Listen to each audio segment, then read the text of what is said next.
Are some stories just too good to be true? Well, it seems that might be the case when it comes to this book, The Salt Path.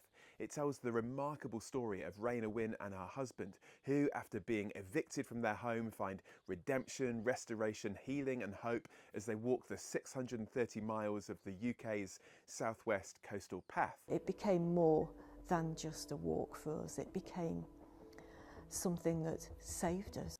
There's only one problem with the story, though. According to an investigation by the Observer newspaper, that key aspects of this true story aren't actually true.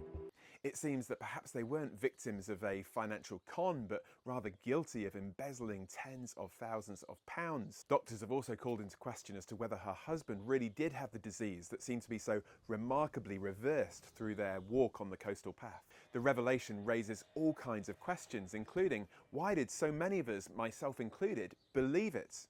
Well, Gabby Hinsliff, writing in The Guardian, suggests an answer. She says perhaps it's because we want it to be true. We want stories of restoration, redemption and healing to be true. We want there to be hope. But how do we react when stories like this are shown up to be false?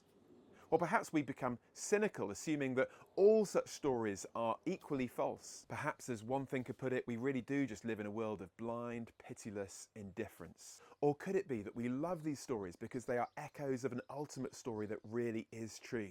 That in the story of Jesus we can find redemption, restoration, healing and hope.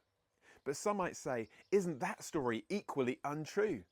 Well, there's lots we could say about that, but one thing is worth pointing out. Raina Wynne has obviously benefited financially from the story that she has told.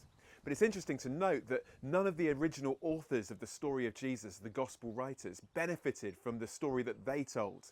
They were willing to suffer, and many of them die for this belief in Jesus and his resurrection. Therefore, I'd want to suggest that the story of Jesus, the ultimate story of redemption, restoration, healing and hope, is not too good to be true, but it is good because, unlike so many other stories, it is true.